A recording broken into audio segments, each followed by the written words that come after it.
the children until he was taken away. Aye, aye, the flat earth wars, yes, Oakley screamed and ranted. Aye, aye, the flat earth wars, yes, Oakley screamed and ranted. Oakley screamed and ranted. Oakley screamed and ranted. Oakley screamed and ranted.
All right, we got laptop mic now. Sorry, we had a couple little sound issues here real quick. I understand that we had some problems with the Flat Earth War, my awesome theme song from Chris Dunham. And now we should have a good mic running. Everything should be working great. How are we looking? I'm going to wait just a second to see what we have with that.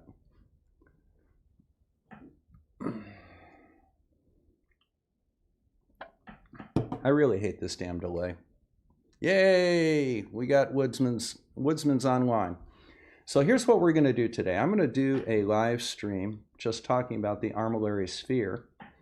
And I'm also recording some things for a future couple of videos that I'm going to be doing here on the Armillary sphere and even on the astrolabe. So I thought we'd record this and I'd just make it as the basis of a future video. Well, as you know, the last couple of days we've put together this Armillary sphere. This is from a German company called Drehpunkt, and what it comes in a little laser cut sheets of veneer, and then what you do is you pop those out and you put them together. But unfortunately, and from what I've seen online, I'm not the only one that noticed this. The directions for actually setting up this Armillary sphere are rather lacking. For example, they don't tell you how to direct the elliptical of the moon, for example, or how to set up the moon phases or do any of that stuff. There's not really a lot of good instructions with it, so I thought that I would do one and show you how I set mine up. Drehpunkt also made this astrolabe kit that we put together the other day. We'll talk about that again in a minute, but right now what I want to do is I want to concentrate on this, the Armillary sphere. Now it comes in two parts. The first part is the stand, and the second part is the sphere itself. Now what I'm going to do is I'm going to switch cameras here a little bit, because I want to get some nice close-ups. So I'm going to take this camera off, and we're going to kind of make this a roving camera. All right. Hopefully we're not going to have too much issue with the focus on it, but I just wanted to show you how this thing is set up. Now, the stand, this is your azimuth stand. So this is going to be due south. Over here on my left, we're going to have east 90 degrees, and we have west 270 degrees here, and this would be the north. Now the way you set this up is the top part of the Armillary sphere is the North Celestial Pole. Here is the Earth. And then what we have, this particular ring, the outer ring, is your meridian ring. So the way this is set up is that you set it in the stand like so.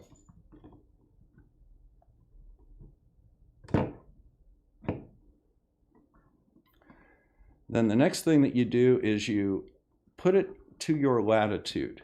Now my latitude here is about 44 degrees. Now remember, this is kind of a model kit. It's not designed to be a precision instrument. But what we're going to do today is we're going to see how accurate it is and how to use it at the same time. So the first thing that we're going to do is we're going to look at these latitude lines right here. And we're going to move it so that it's at about 45 degrees.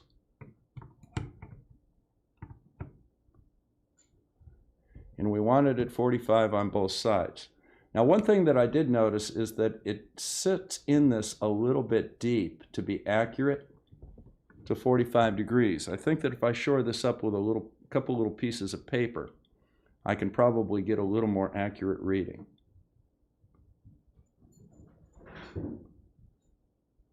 So what we're going to end up doing is we're going to kind of split the difference and try and make that as accurate as possible. So this is very much like an equatorial telescope mount. So this axis right here is pointing towards the North Celestial Pole. This is going to be the meridian that I am currently on. And if you follow the meridian down, it'll go right here to 180 degrees due south. Now, show you a couple of the circles that are on here so they make a little sense. Now right here, of course, we have the Arctic Circle, and down here we have the Antarctic Circle. This circle right here is the equator line, and if you look at it, it's marked off in time. Looks like I've got that on backwards. Sorry about that. Let's try that again. There we go. Double check this real quick.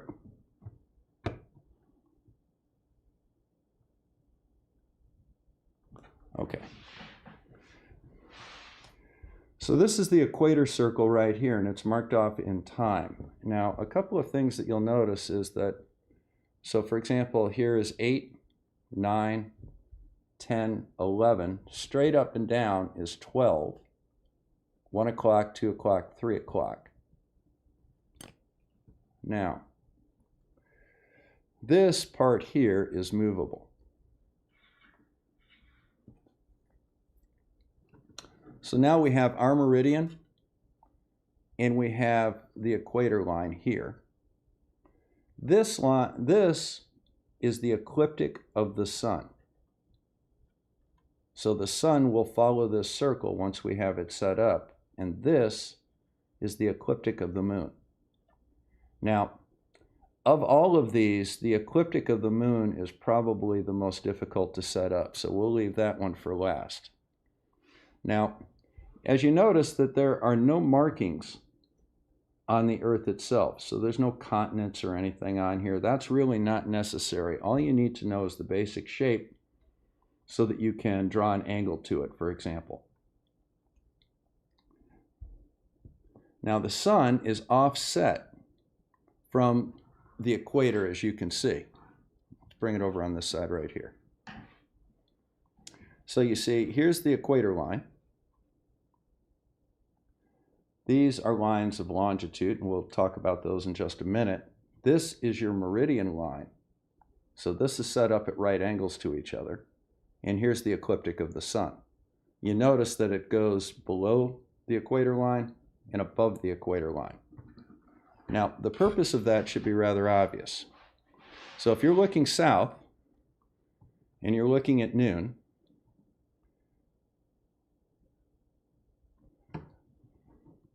when this is set up to June 21st at 12 noon, we're dealing with the summer solstice, or the June solstice. Likewise, if we flip it around to December 31st, we're dealing with the winter solstice. Now, the first hint that I have for constructing this is that you have to make sure that these seasonal longitudes are set up accurately. Now, I want to show you this one right here.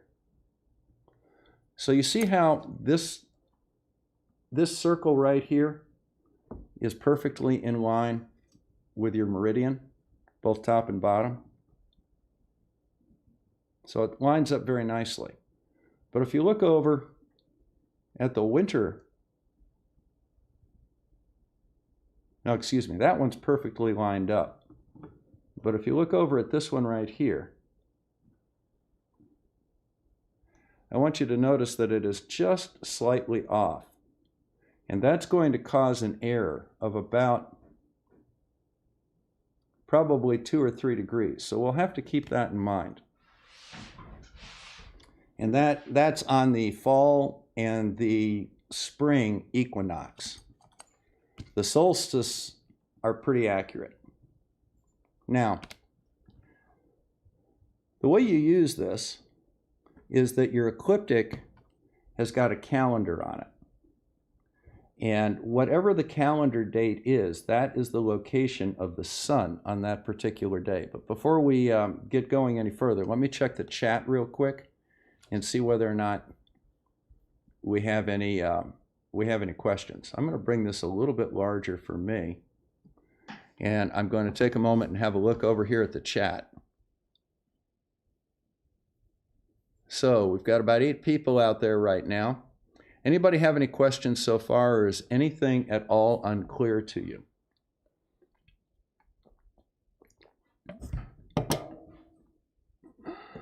Get a couple of quick adjustments done here.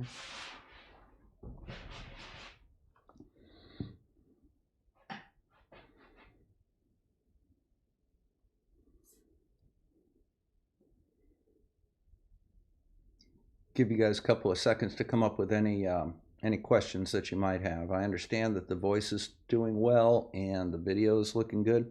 You guys can see everything just fine.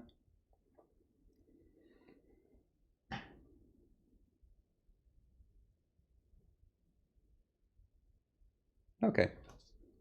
Well, it doesn't look like there's any questions, so let's go ahead and make this a little smaller again, and we'll go back to our armillary sphere. All right, so let's go ahead and have a look at a day. Let's look at April. Let's look at the winter solstice. So we're going to bring this around.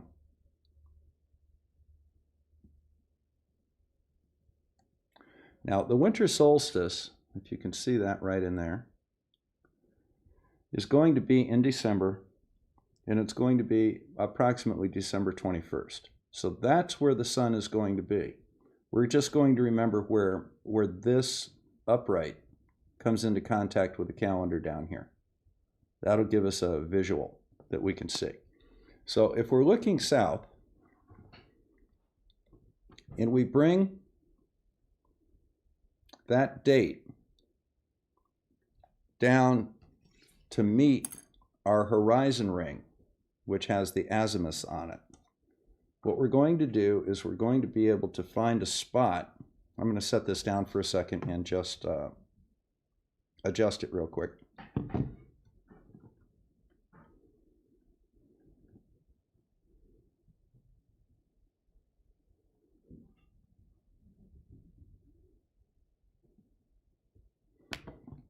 Okay, so right here,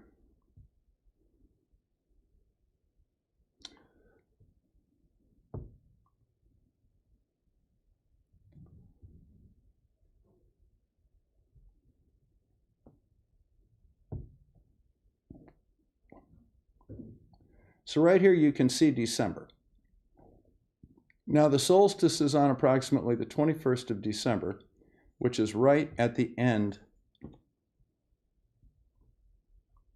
of this seasonal latitude ring, and you can see that right there. Now, if you look out on the azimuth, you're going to see that sunrise that day, according to this, is going to be at about 128 degrees.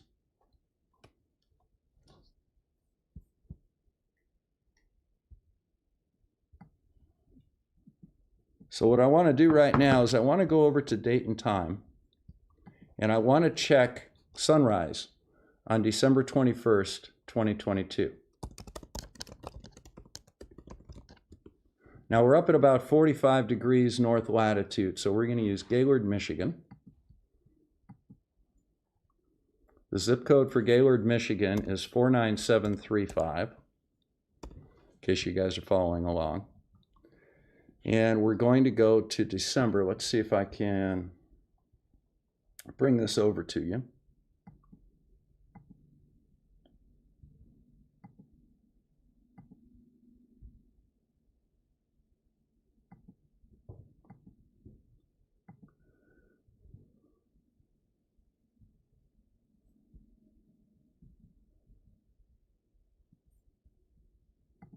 Yeah, that should be showing real quick. Let's go see what's, the desktop is, there we go.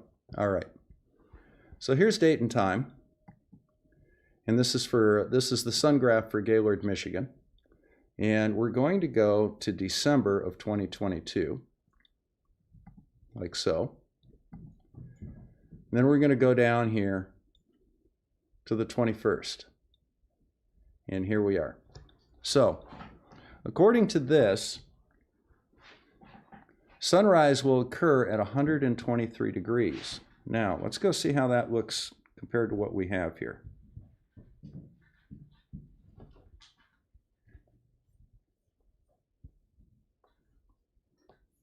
My apologies, I've got to fumble with the controls here real quick just to get everything coming up.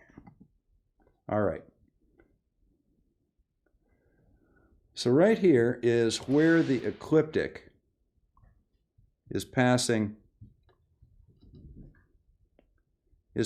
our horizontal line. And as you can see, that does look like about 120 degrees. Got to kind of make sure it's lined up well, and that's actually pretty accurate. So even though essentially this is a toy and a puzzle, it's giving us some good readings. Now, the next question that we have is, what time will that sunrise occur? Well, here is our angle right here, and what we can do is we can read straight up. We can read straight up to our timeline, which is right here, and it looks like it's about 8 o'clock in the morning.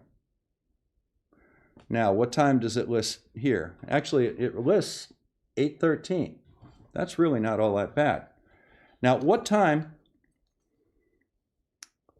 is solar noon going to be that day? Well, you can see right here, it's going to be at 12:36. Now, I don't know if you recall the other day when I mentioned this.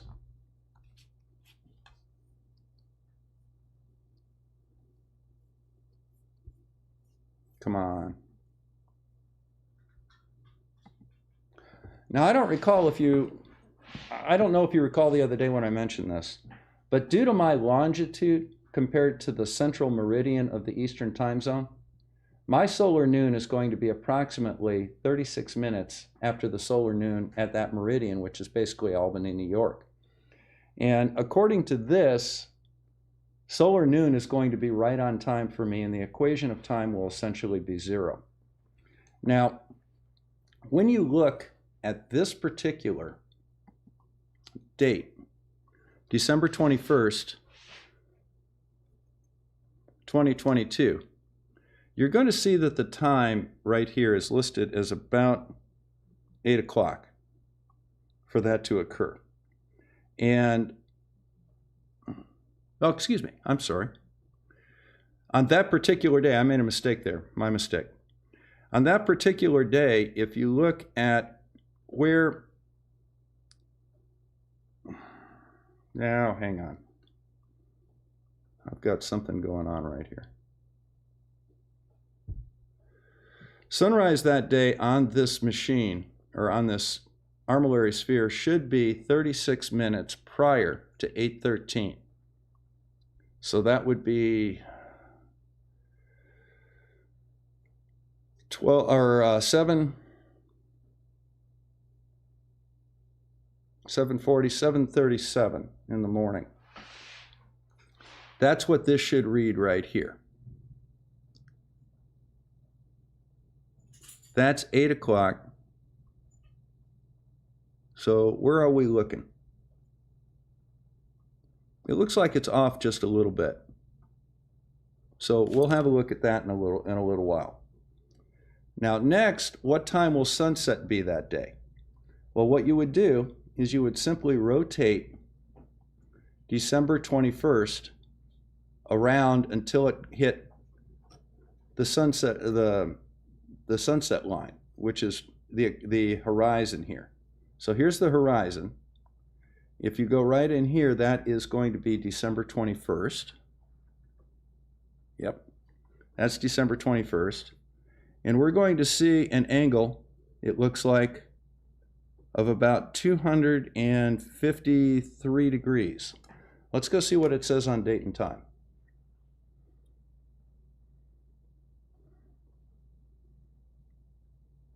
According to this, we've got 237. I can tell right now that what I need to do for this is I need to get my freaking eyeglasses on. Because what we're going to do is make sure that we've got this correctly set. So, see right there is where December 21st, here, let me put this on real quick.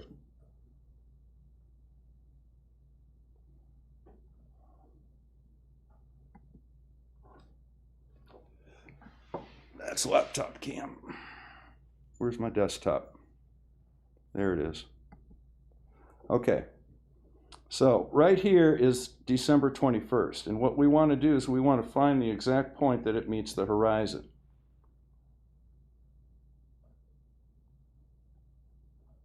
So that's looking pretty good. Now what we're going to do is we're going to go ahead and have a look at the angle that it forms. And according to this, I've got about 238 degrees. Now, according to this, it should be 237. That's not bad at all.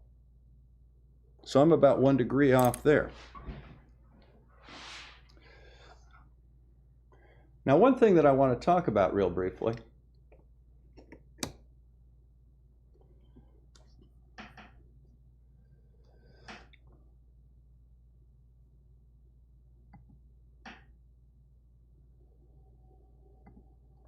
Now, one thing that I want to talk about real briefly is going to be setting up the ecliptic of the moon, because we've got a couple of options here. Let me show you what I'm talking about.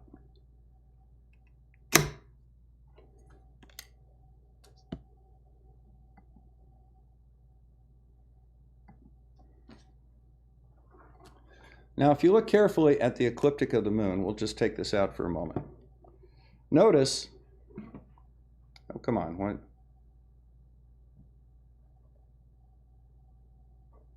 All right, here we go.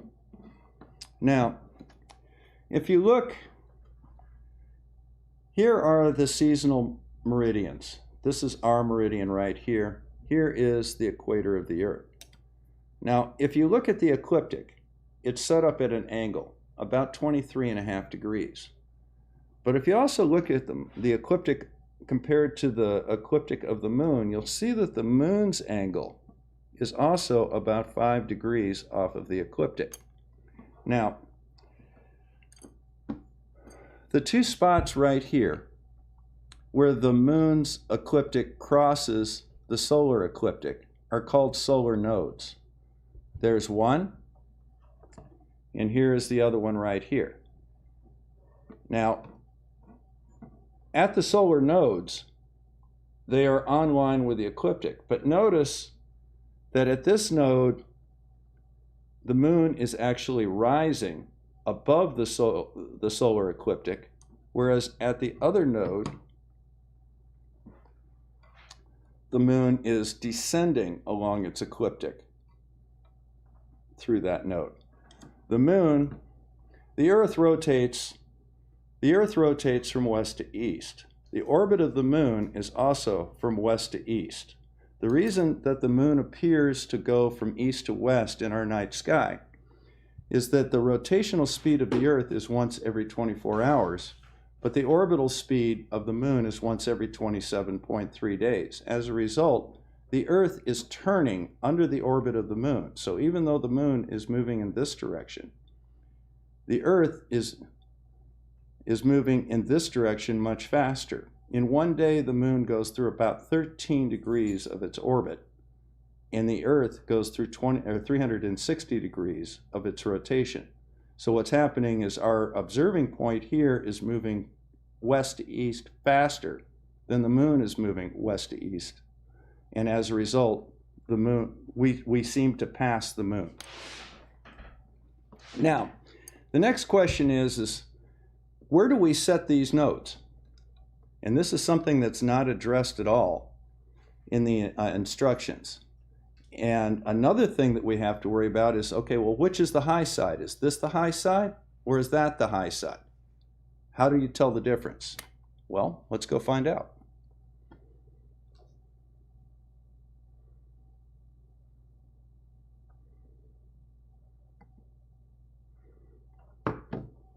Now, probably the easiest way to find out is to locate a lunar eclipse that's upcoming.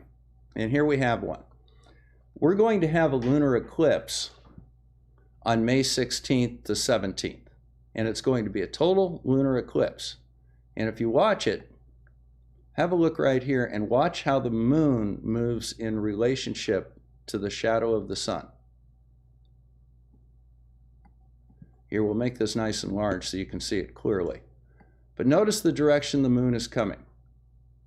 Now you can see the penumbra of the Earth's shadow coming in.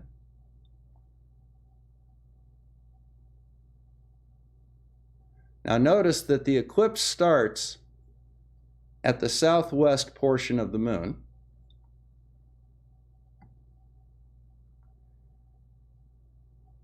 And then ends up out here in the west portion of the moon.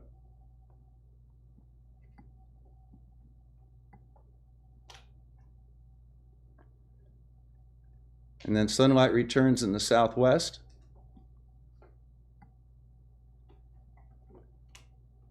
And the final portion is out here in the east. Okay? So the moon is coming through here.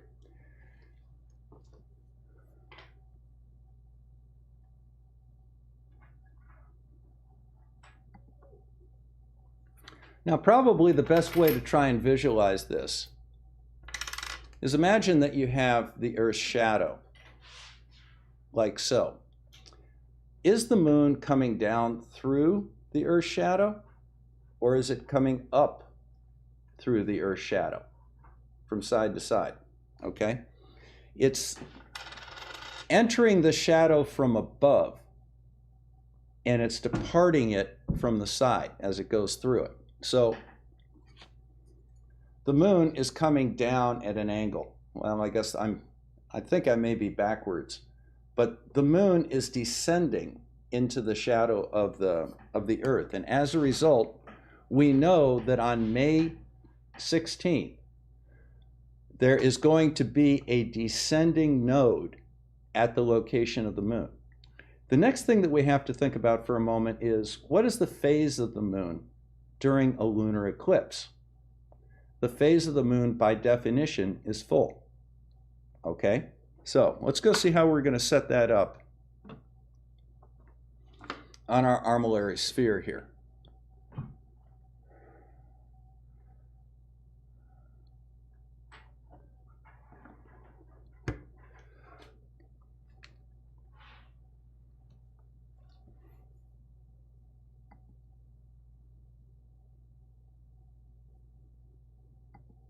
Okay, so here are the nodes of the moon, right here. And then that is the low side of the orbit of the moon. This is the high side of the orbit of the moon. Now we know that an eclipse by definition must occur during a node, and that we're having a node on May 16th. Now, first of all, where is the sun going to be on May 16th? It's going to be right here at the calendar for May 16th, and that'll be about right here. Okay, that's where the sun's going to be. So as the sun is on this side of the earth, where does the moon have to be in order to be eclipsed? It has to be over on this side. It has to be a full moon, and it has to be in a descending node. So here is the high portion of the ecliptic, and then as it comes around, this is the low portion of the ecliptic. So that is the descending node. So we set it up so that the sun is on the 16th of May. Opposite the Earth is going to be the full moon at the descending node, and we're going to be tilting the ecliptic of the moon downward.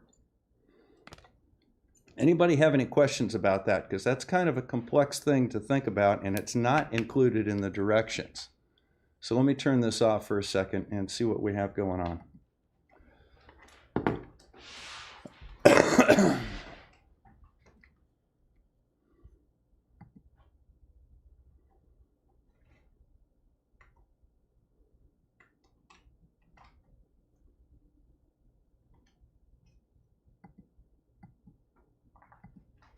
Now the other thing that I'm going to do real quick is I'm going to go ahead and turn on Discord. So if anybody wants to ask questions or anything, we can actually do that live on Discord. So give me just a moment.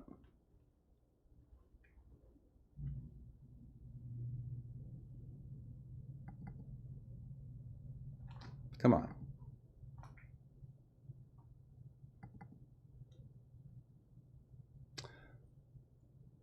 Okay, nobody is in live chat right now, but I'm over there in case anybody wanted to hop in. The link to the chat is in the description. Now, while I'm waiting for somebody to come on up there, I'm going to turn my speaker off for that one. Let me go on over to the chat on YouTube and see what we have going on here.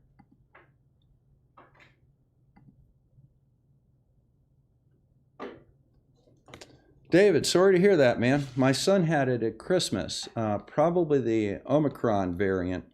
He was sick for a while, but not hospitalization sick. Hopefully you're going to recover it very nicely. You're going to recover very nicely as well. So we've got a few viewers out there. Does anybody have any questions about any of this stuff so far?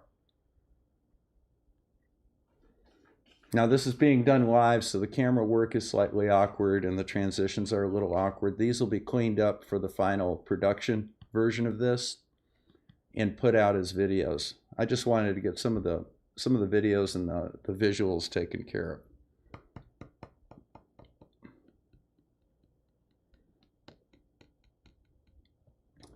Well, okay, so let's have a look at a couple of things.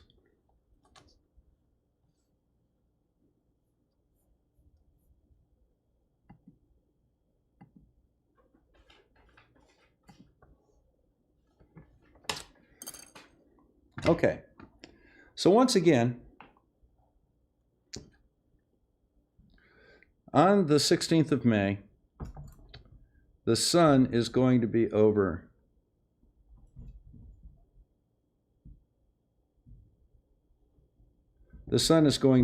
here. The moon, which will be full, will be over on this side. Now, if you look at it kind of from this angle right here, realizing that the observer is on the far side of the Earth, you can see that the moon will start off high, and then as it goes through its orbit, its ecliptic, it'll descend below the ecliptic of the sun. So that explains the geometry that we're looking at when we see the moon pass through the shadow of the Earth. Now, the other issue that you can run into as well is notice right here how close the ecliptic is to the Earth. That is not to scale. Now the distance from the Earth to the moon is approximately 8 Earth diameters. So if you were to draw this ecliptic to scale, it would actually be out at the end of this stick and then a little bit more. Now, when you do that, one of the things that you can see is you realize that at the eclipse, the sun is going to be down here. So the angle of the sun towards the earth is going to be like this. Okay? And then it'll come out the other side over here. Now you can see that the moon will be in the shadow of the sun at that location, because right here is going to be the location of the moon. However, the moon itself is actually out by the end of that stick. So if you look down from this angle, you can see that that stick would be well within the shadow of the Earth. However, what determines the end of the eclipse? Well, as time goes on during the day, the observer will rotate slightly out to that direction. Well, excuse me. So as time goes on during the day, instead of the moon being out here, it's going to rotate slightly off to the side. Now, it doesn't have to rotate all that much, but if you look down at this angle right here, you can see that even though it has not rotated very much, the tip of that stick, I'm sorry, this is just kind of in the way, but the tip of that stick has cleared the shadow of the Earth at the ecliptic. And that's the end of the lunar eclipse.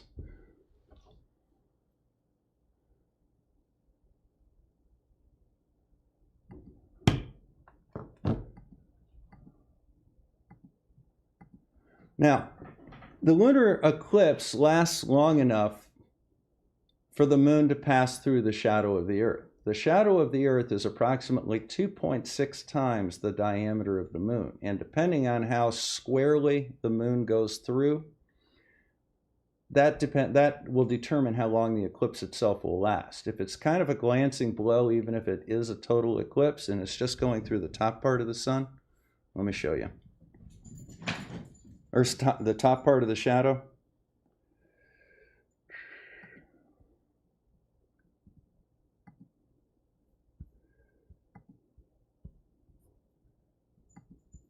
Now, so you see right here, the shadow of the Earth is 2.6 times the diameter of the moon.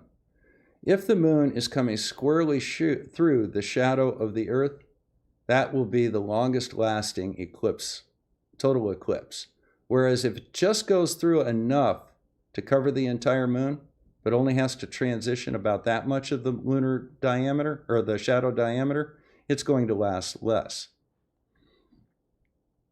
Now, the moon's size is approximately 1/2 of a degree. The Earth turns,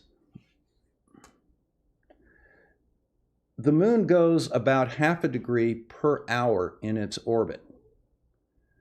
So if you look at the diameter of the Earth's shadow, which is 2.6 times the diameter of the moon, and the moon travels in its orbit 1 diameter per hour, it would make sense that the total time from the start of the eclipse until the eclipse clears is going to be about 5 or 6 hours if you have a maximum hit. But that's the duration of the lunar eclipse, and the reason, and you can see the geometry of that quite nicely when you look at the Armillary sphere.